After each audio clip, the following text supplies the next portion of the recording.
Bonjour, j'espère que vous allez bien. Alors, je reviens sur la vidéo que j'ai faite sur les SCPI et SCPI en démembrement.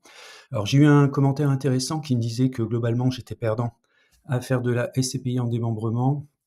Donc, je vous propose dans cette vidéo de regarder un peu plus en détail si effectivement on est gagnant ou perdant en faisant de la SCPI en démembrement par rapport à de la SCPI en direct. On démarre avec un avertissement, je ne suis pas conseiller financier, cette vidéo n'a pas pour but de vous proposer un placement financier ou un quelconque conseil d'achat, mais uniquement un but pédagogique et de partage. Vous restez responsable de vos investissements. Alors, donc, l'objectif de la vidéo, c'est de faire un focus sur la fiscalité avant d'investir dans des SCPI. Donc ça fait directement suite à la vidéo précédente que je mettrai ici en fin de vidéo. Euh, Alors, mon hypothèse de départ, ce qui est également un cas réel, hein, puisque c'était mon cas, donc 2 possibilités, j'ai 66 000 € en liquide et je souhaite investir dans des SCPI. Donc 2 possibilités, soit j'investis les 66 000 € en SCPI classique, c'est-à-dire j'achète des SCPI et je touche des loyers. Et j'ai pris là par contre une hypothèse moyenne de 5 de rendement par an, puisque le rendement peut évoluer, mais je suis parti sur une hypothèse qui correspond à peu près à la réalité, à 5 par an. Donc soit donc le premier scénario, une SCPI classique, deuxième scénario, une SCPI en démembrement. Donc cette SCPI vaut 100 000 € en nue propriété sur 10 ans, avec 66 000 € d'apport, hein, donc c'est mon apport de 66 000 € en cash, avec une décote de 34 Alors pour ceux qui connaissent pas trop le démembrement, c'est pas l'objectif de la vidéo, mais globalement sur 100 000 €, vous apportez 66 000 €, c'est-à-dire en gros 2 tiers. Une personne amène un tiers. Pendant 10 ans, c'est l'autre personne qui touche les loyers, et à partir de la 11e année, elle ne touche plus rien. C'est vous qui devenez entièrement propriétaire de la SCPI, et donc vous passez de 66 000 € à 100 000 € en termes de propriété, et derrière vous allez toucher les revenus. Donc pas de revenus pendant 10 ans, puis pleine propriété et loyer à partir de l'année 11. Alors dans le premier cas, SCPI classique, 66 000 € en pleine propriété, donc j'ai des revenus nets cumulés sur 10 ans de 17 420 €. Comment on obtient ce résultat? Je pars de 66 000 € que je multiplie par 5 de rendement, auquel je vais enlever donc les prélèvements sociaux de 17,2 et l'imposition, puisque je suis à titre personnel dans une marge de 30 ça fait 47,2 de prélèvement, et ensuite le net je multiplie par 10 ans, donc j'obtiens 17 420 € que j'ajoute aux 66 000 €, ce qui me fait un patrimoine final de 83 420 €. Alors on va le voir à la fin de la vidéo, je fais une simulation où tous les ans je réinvestis le montant net des loyers. Le cas numéro 2, 66 000 € SCPI en nue propriété, donc en démembrement de 100 000 € sur 10 ans. Donc mes revenus nets sur les 10 premières années, c'est 0. Le capital au bout de 10 ans, c'est 100 000 €, donc c'est la valeur de la pleine propriété. Les gains latents, c'est donc 100 000 € moins 66 000 €, c'est 34 000 € qui sont nets d'impôts, puisque vous n'avez touché aucun revenu pendant cette période de 10 ans. Vous devenez propriétaire des 100 000 €. Donc votre patrimoine total au bout de 10 ans, il est de 100 000 €. Alors en conclusion, l'avantage au bout de 10 ans est au démembrement. Donc je vous fais ici une comparaison au bout de 10 ans. Donc SCPI classique, vous avez un patrimoine de 83 420 €, et en SCPI en démembrement, vous avez un patrimoine de 100 000 €. Alors pourquoi en fait l'avantage est au démembrement? Eh bien principalement lié à la fiscalité des loyers qui est très lourde, hein, c'est 17,2 ce sont les prélèvements sociaux, plus votre taux marginal d'imposition. Alors bien sûr, si vous ne payez pas d'impôts, je pense que le calcul peut être favorable à une SCPI classique. En tout cas, moi, dans mon exemple, je me suis mis dans ma tranche d'imposition. À partir de l'année 11, qu'est-ce qui se passe? Si vous êtes en SCPI classique, vous avez 1 742 € de revenus nets par an. Si vous êtes en SCPI de nue propriété, vous avez 2 640 € nets par an. La différence est de 898 € par an pour la nue propriété, et donc l'écart patrimonial se creuse encore après l'année 10.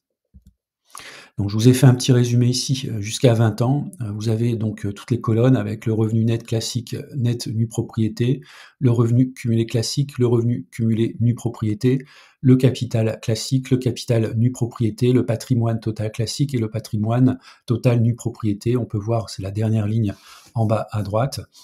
Donc patrimoine total classique, au bout de 20 ans, vous êtes à 100 848 € et en patrimoine total nue propriété, vous êtes à 131 680 €. Donc l'avantage au bout de 20 ans et au-delà reste toujours au choix du démembrement. Alors encore une fois, avec le taux marginal d'imposition de 30 %.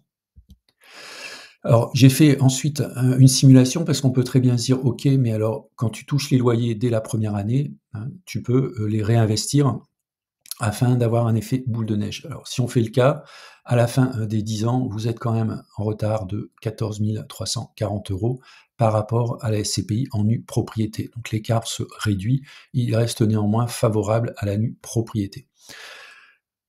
Et les liquidités, alors, l'avantage entre guillemets, de la SCPI classique réinvestie, c'est que votre liquidité est totale, même si, on ne vend pas une des parts de SCPI du jour au lendemain, mais en tout cas, vous pouvez récupérer de l'argent. Donc si au bout de 5 ans, 6 ans, vous avez des problèmes financiers, vous devez revendre vos SCPI, c'est possible de le faire en SCPI classique.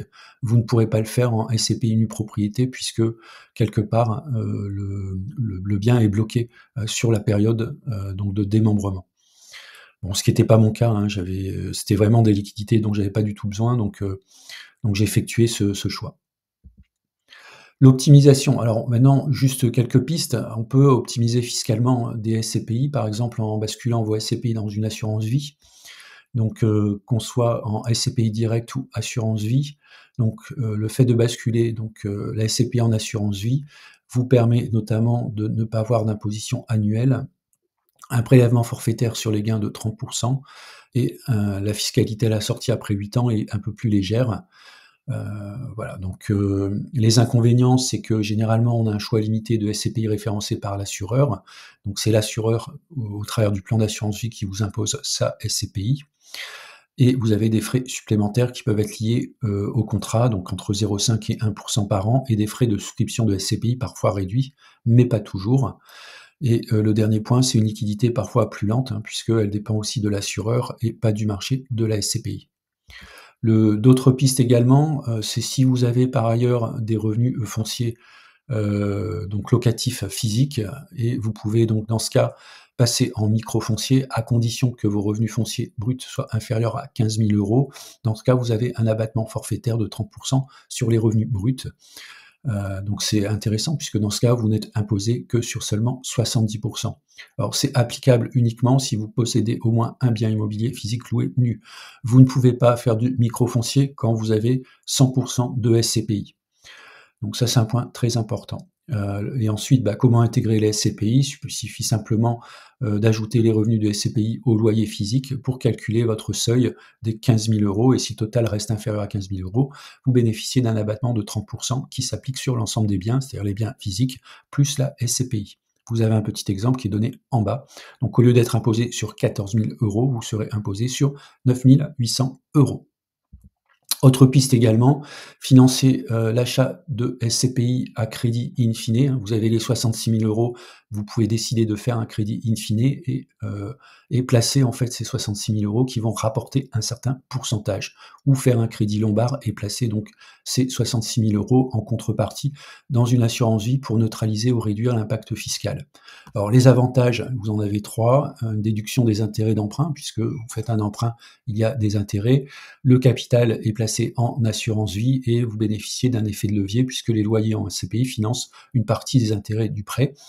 Le capital initial de 66 000 € reste investi ailleurs, en assurance vie, actions, fonds euros, etc. Alors là, je ne suis pas professionnel. Si vous souhaitez rentrer un peu plus en détail, il suffit simplement de contacter un professionnel, un gestionnaire de patrimoine, par exemple, qui saura très bien vous expliquer tout ça et vous indiquer que la démarche à suivre. Alors moi, c'était le cas puisque j'ai un ami qui est gestionnaire de patrimoine. Je voulais pas rentrer, dans des choses trop compliquées comme du crédit in fine ou du crédit lombard, hein. C'est quelque chose qui m'a été proposé. Voilà, j'ai plutôt, voulu rester sur quelque chose d'assez simple, hein, en termes de, mécanisme. Encore une fois, ma situation n'est pas la vôtre.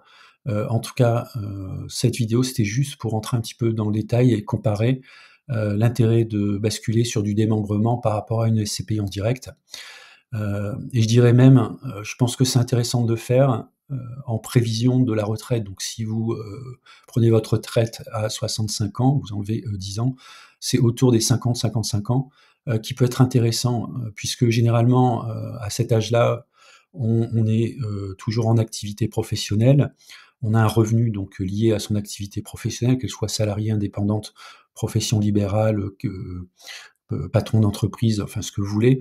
Vous avez des revenus et donc, vous n'avez pas besoin de revenus, immédiats, hein. Par contre, lorsque vous serez à la retraite, vos revenus vont baisser à peu près de 50.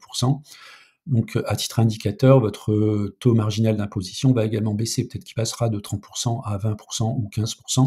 Et dans ce cas, ça vaudra le coup, d'avoir un capital un peu plus important, au travers du démembrement, puisque dans mon cas, je vais passer de 66 000 à 100 000 €, net d'impôts pendant 10 ans, bien sûr, sans revenu, mais à la limite, ça m'est égal. Et à partir de la 11e année, imaginons, c'est l'année où je serai en retraite, eh bien, je serai quand même bien content de toucher 400 € brut, par mois de loyer. Alors, sur le fond, je pense qu'on pourrait aussi comparer, ce choix d'investissement en SCPI en démembrement par rapport à un investissement à la bourse. Mais en tout cas, c'était pas l'objectif de la vidéo. Mais je pense que ça vaut le coup de le faire et je pense quand même que statistiquement, il y avait sans doute mieux à faire, hein, qu'acheter des SCPI en démembrement, notamment, en achetant, des actions ou des indices, au niveau de la bourse. Voilà, c'est la fin de la vidéo. Je vous remercie de l'avoir regardée. N'hésitez pas à mettre un commentaire si vous le souhaitez et je vous dis à bientôt pour une prochaine vidéo.